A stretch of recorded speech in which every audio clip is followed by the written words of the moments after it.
Hello friends, welcome to my YouTube channel large animal vet. हर पशुपालक ये चाहता है कि उनके पास जो भी गाय भैंस है उनसे वो अच्छा से अच्छा ज़्यादा से ज़्यादा मिल्क प्रोडक्शन ले, मतलब उनसे जितनी ज़्यादा मात्रा में दूध वो ले सकते हैं तो उनसे वो ले सके। तो उसके लिए उनको क्या करना होगा।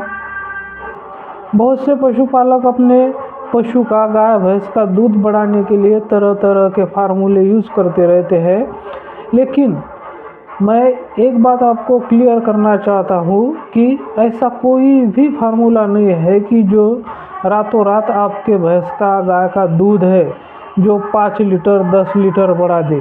देखिए, हर पशु की एक जेनेटिक एबिलिटी होती है, जेनेटिक कैपेसिटी होती है कि उससे आगे हम उसका दूध नहीं बढ़ा सकते हैं।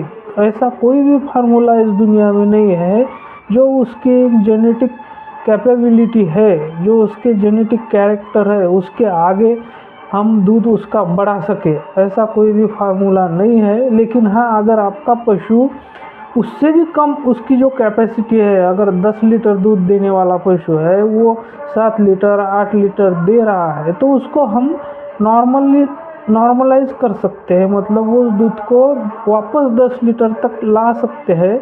लेकिन 10 लीटर दूध देने वाले पशु से अगर हम 20 लीटर दूध लेना चाहते हैं तो ऐसा कभी नहीं हो सकता।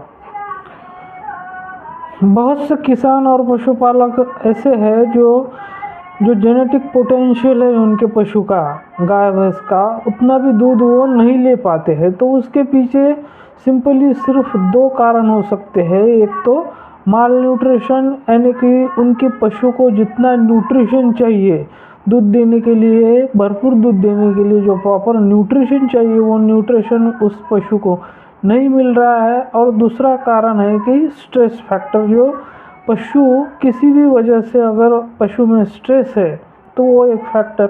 सिर्फ ये 2 फैक्टर ऐसे हैं कि जिनकी वजह से है तो वो जो नॉर्मल जेनेटिक पोटेंशियल है पशु का उतना भी दूध वो नहीं ले पाते हैं उस पशु से। तो दूध बढ़ाने का सबसे आसान तरीका अगर है तो वो ये कि आप उस पशु को प्रॉपर न्यूट्रिशन दें और जो स्ट्रेस फैक्टर है उनको रूल आउट करें।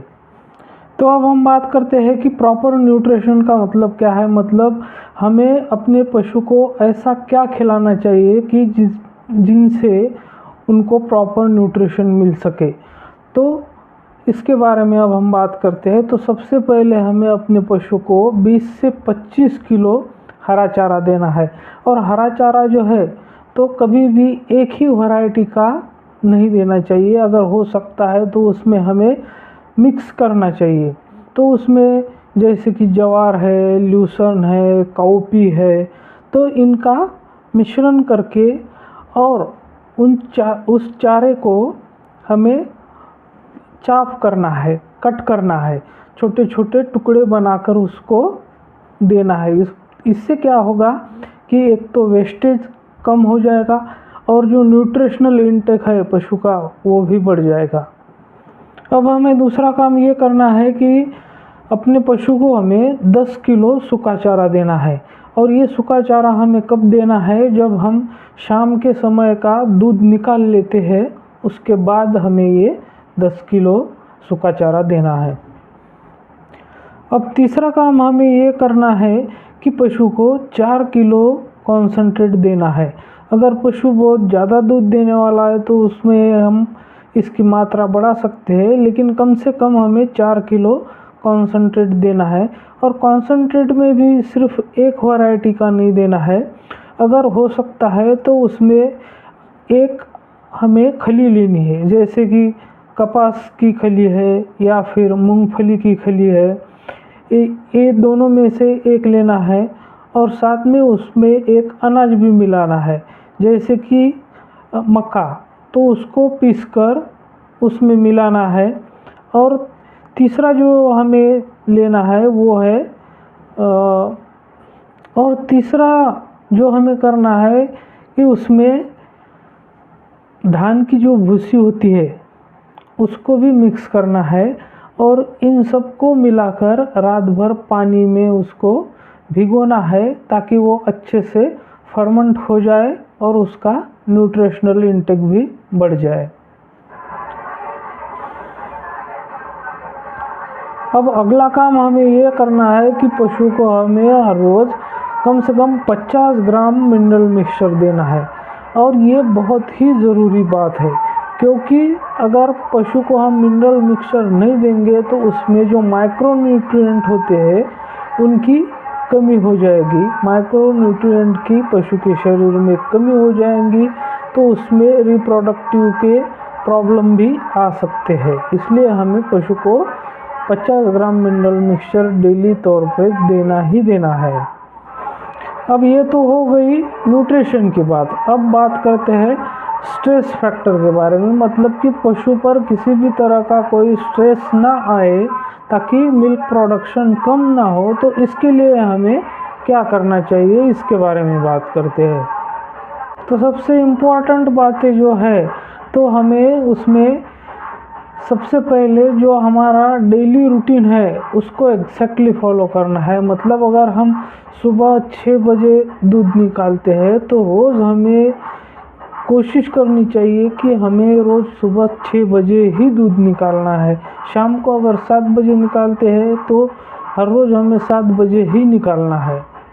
दूसरी बात ये कि हमें पशु को दिन में 2 बार नहलाना है। तीसरी बात ये कि जो गोबर है वो दिन में कम से कम 3 बार अच्छे से साफ़ करना है। चौथी बात ये कि पशु को हमें मारना नहीं है, उसे कोई हानि नहीं पहुंचानी है। हमें इस बात की भी खबरदारी लेनी है कि जहाँ पशु का शेड है, जहाँ हम पशु को बांधते हैं, तो वहाँ पर जो मच्छर मक्खियाँ कीड़े होते हैं वो नहीं होने चाहिए, वहाँ पर गंदगी नहीं होनी चाहिए। और जो दूध निकालने वाला आदमी होता है, जो दूध निकालता है, तो वो एक ही आदमी हर रोज़ एक ही समय पर दूध निकाले, इस बात की भी हमें खबरदारी लेनी है। अगर दूध निकालने वाला आदमी बदल जाता है या टाइम बदल जाता है तो भी मिल्क प्रोडक्शन में कमी आती है, मतलब पशु दूध कम देता है। दूध निकालने में ज़्यादा लंबा समय नहीं लगाना चाहिए, जितना जल्दी हो सके दूध निकाल लेना चाहिए, क्योंकि अगर हम दूध निकालने में बहुत ज़्यादा लंबा समय लगाते हैं तो भी मिल्क प्रोडक्शन कम हो जाता है। पशु की हमें रेगुलरली डीवर्मिंग करती रहनी चाहिए, क्योंकि अगर हम डीवर्मिंग नहीं करेंगे, उसके पेट के कीड़े मारने की दवा नहीं देंगे तो उसके पेट में जो कीड़े होंगे तो उससे भी बहुत ज़्यादा नुकसान हो सकता है, बहुत ज़्यादा कम मिल्क प्रोडक्शन हो सकता है। पशु को कभी भी डायरेक्ट सनलाइट में नहीं बांधना चाहिए, मतलब सीधी तेज धूप में पशु को नहीं बांधना चाहिए।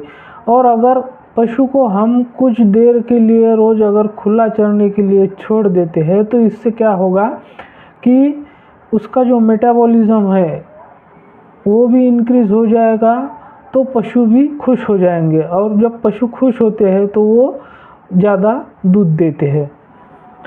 जैसे कि भैंसों को पानी में तैरना या पानी में डूबना बहुत अच्छा लगता है, तो अगर आपके नज़दीक कहीं पॉन्ड है यानी कि तालाब वगैरह है तो उसमें भैंसों को वैलोइंग के लिए यानी कि पानी में डूबने के लिए छोड़ दे, ताकि उसमें क्या होगा कि जो पशु का लैक्टेशन पीरियड है वो लंबा हो जाएगा, पशु ज़्यादा समय तक दूध देता रहेगा और उसकी रिप्रोडक्टिव एफिशिएंसी जो है वो भी बढ़ जाएगी।